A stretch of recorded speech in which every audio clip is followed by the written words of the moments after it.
Day 427. That's what it feels like. I need a shower. And my eyes are gummy. And Jen smells funny. Alright, it's me.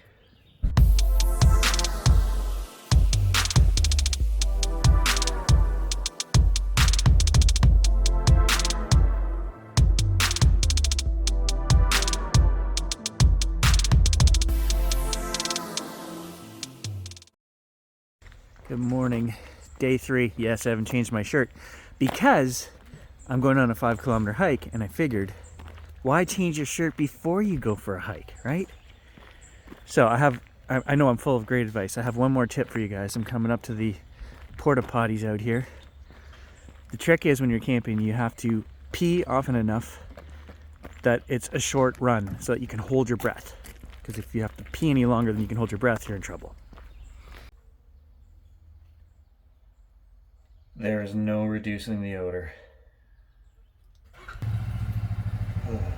Service, it says right on it. Aw, what's the point? We need dial tone if we're gonna make an emergency call. I never even checked for a quarter. So Jen is gonna be our tour guide today. She bought the $2 brochure, but I'm calling BS on the brochure because it doesn't have Bigfoot in it.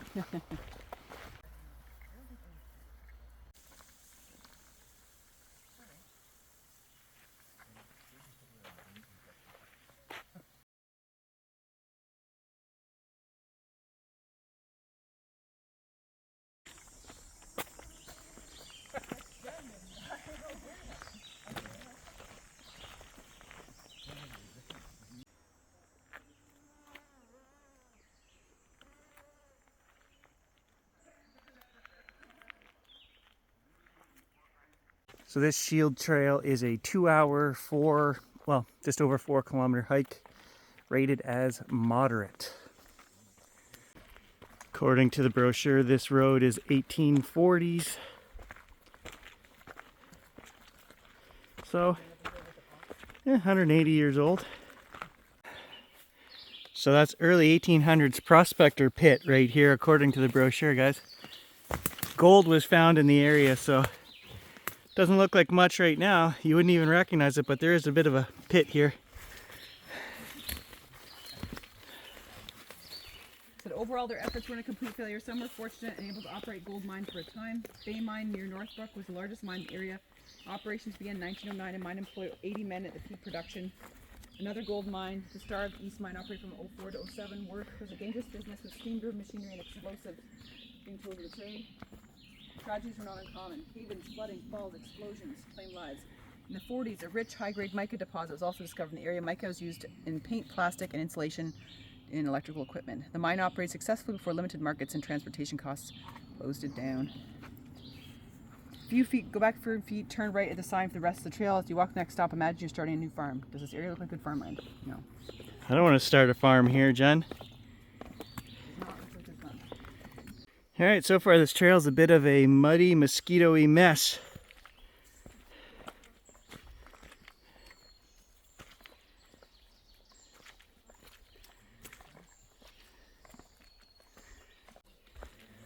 Do we really want to stop in the mud pit to read number 4?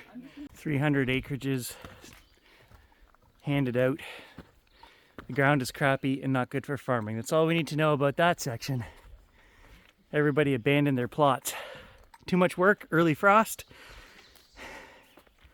No fruit for their labors. What do you got? Is that or just old? I think it's Old Man of the Woods. Old. Oh, it's just really old. It's a bolito. See? Shaggy little cap and... Killer. Just kidding. It's a newer one. Here's another kind of Old Man of the Woods. It's a newer looking one, but still bugs got to him. I don't know. I wouldn't eat these. Some people do. I'll pass.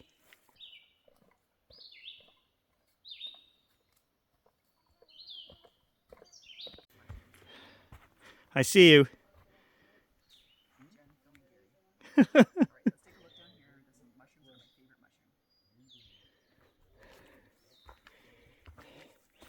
Hey, you guys were wrong. Baby Bigfoot track right here, wearing size 6 Merrills. gonna say it looks like a marrow. Bigfoot. Absolutely not. My favorite on the trail, blueberries. They're not going to be ready till August, but there we go. Some lowbush blueberry scattered in amongst here. We're in some pines right now, and a little bit of cedar in here. Kind of a moist, acidic area, so that makes a lot of sense. She said moist. Look up. Look way, way up. About 150 years ago, these majestic eastern white pines would have towered above Bon Echo's forests, up to 20 times your height with diameters of more than 1 meter across. These giants attracted the keen interest of lumber companies like the Gilmore Lumber Company in the mid-19th century and the Sawyer Stoll Lumber Company in the late 1930s. Logging began in Ottawa and extended upstream via the Canadian Mississippi River in the early 1800s. Logging reached the Bon Echo area in the 1850s. As the Addington Road provided easier access to the forests, local lumber mills processed the timber, and sawn lumber was shipped to Europe and the United States. So you guys can thank us for all of your old growth pine. $1 a day. That's what those guys made in the lumber camps. And they worked from sun up to sundown. 2 men to a bunk. Wait, that can't be right. 2 men to 1 bunk?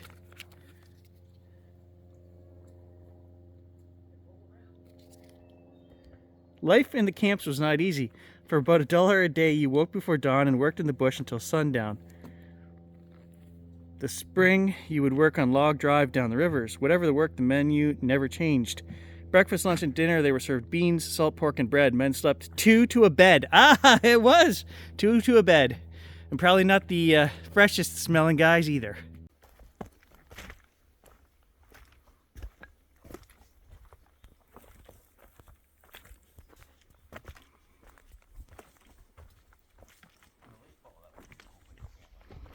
Beaver Pond. I can say there's some famed Canadian shield right there, Jen. Yeah.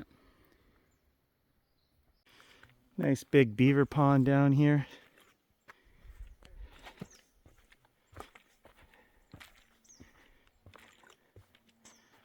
Full of turtles and bullfrogs.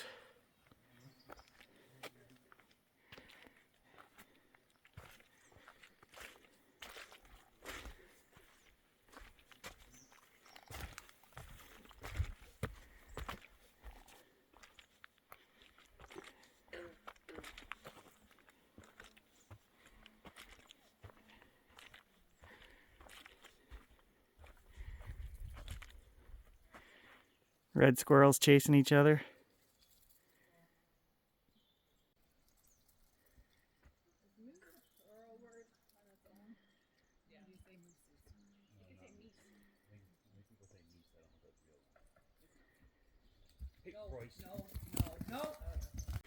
So this trail is actually pretty cool. We have come all the way around this big pond.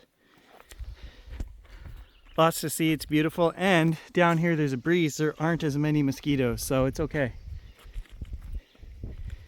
I would love to bring the scope back here and just sit and look for water birds and turtles and all the cool stuff out here in the swamp.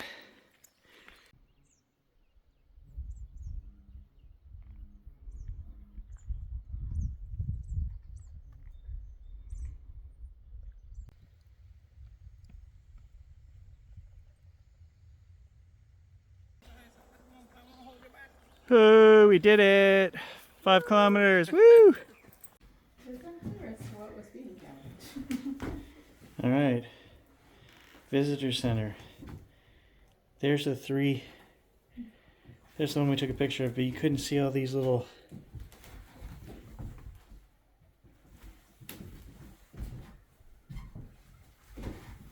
This would be a gorgeous cabin. Thunderbird, cool.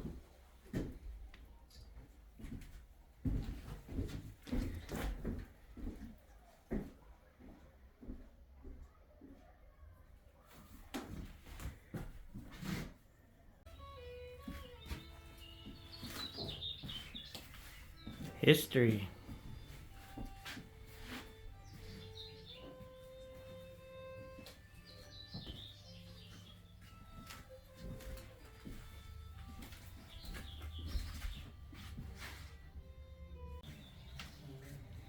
So this stuff is out of the original inn.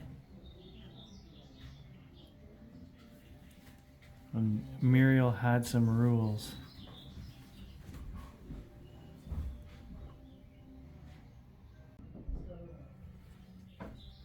Looks pretty close to the same, eh? Now and then. Originally a schoolhouse when the family lived north of Kansas. Parents with 18 children and my dad. Even have a couple of group of 7 here.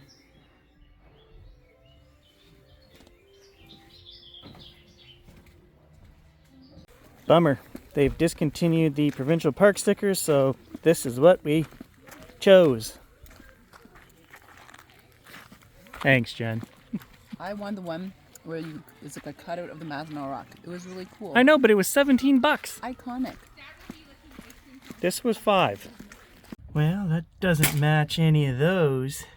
So the question is, do I put it here over the scratch? If it doesn't matter. All right.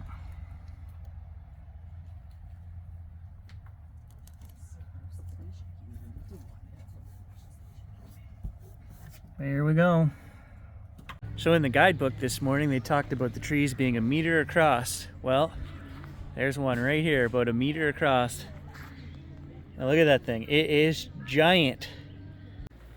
So I'm off exploring a trail along the side of the lake by myself right now. Nobody else wanted to come. They were all kind of lazy. And they said, well, you had a nap. I told them I did not have a nap. My head was down like that because there was something interesting on my shorts. And I just happened to look at it for 10 minutes.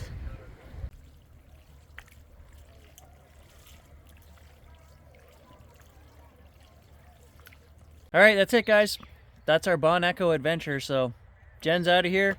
I will probably hook up with her for the fall, and maybe we'll go to her property and camp and hang out. So Like and subscribe to Wildyam and liking. Gary's Unfrequented She said World. liking. Well, had a great trip with Jen and Cam. Kind of sad they just left tonight. So, but you know, Carrie and I get to bachelorette at our site. No kids. We are going to party. We are going to see the stars come out tonight. I've got 3 beer. We're getting wild. Good morning. It's 3:47. I've been up since 3:30 gathering gear, getting ready, and we're going to walk down to the Narrows and do some astrophotography. So I've got about a 15-minute hike down there. I don't want to talk too much, I'm not sure. There's not too many campsites around here, but I don't want to bother anybody, so we'll talk when we get down there.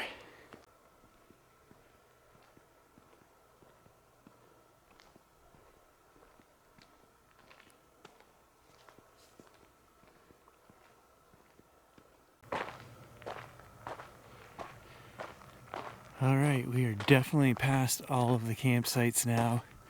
We're almost at the site of the inn from 1909 to 1939. This is also called the Narrows.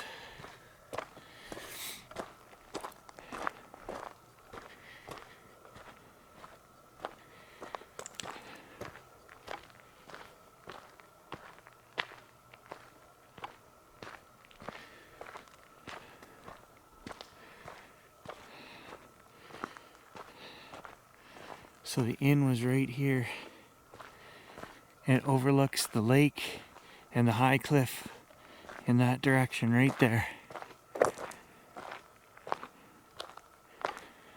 But we gotta go down here to get to the Narrows.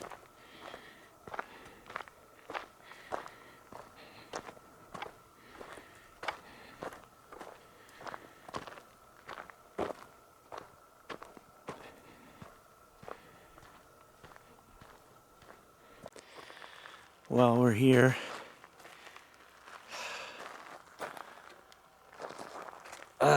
issues, disappointed.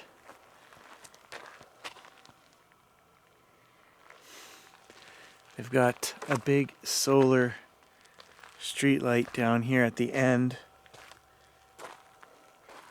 And back in that direction there, you guys can't see it, but I can see it, is the outline of the cliffs. And unfortunately, the night sky down here, I couldn't tell at the campsite. I could see the stars up there through the trees. There are clouds rolling in. So the sky is full of clouds. And then we've got this whole area lit up with a street light. I'm kind of frustrated, I'm not gonna lie. I'm tired and that was a long walk. But I guess we're here, we gotta try a couple shots anyway. But you can see right there how pervasive that light is. Look at how much of the rock in the foreground it's lighting up. We do have some stars up there. Maybe I can crop something out of that, but I'm disappointed. You can see in the lower left our clouds are just coming in there too. Holy crap, guys. Talk about neck shivers coming out of here. I didn't feel anything going down there to the lake, but now I'm coming back. I'm just like non-stop freaking shivers down my neck and back. Like bad. It is creepy as hell in here right now. I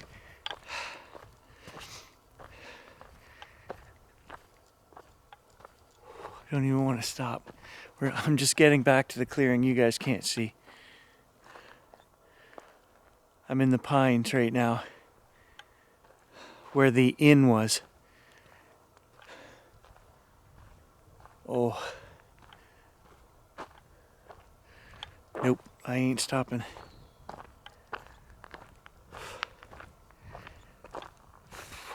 I felt so bad.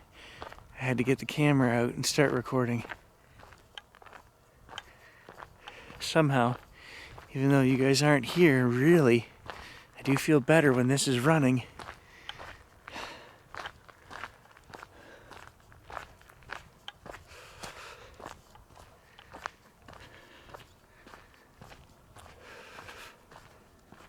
Just past that stone marker. And I don't know, I've got a couple 100 yards now to the gate down here. And then I got a fair ways back to the first campsites. Oh, chills are gone now. Oh, maybe. Started again as soon as I said that.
All right, guys, almost midnight. Jen and I are sitting around the campfire, and we've decided to go down to the point which had the 1900s chalet on it, and we're going to do our spirit box session down there. It's gonna be good, guys. Don't miss out.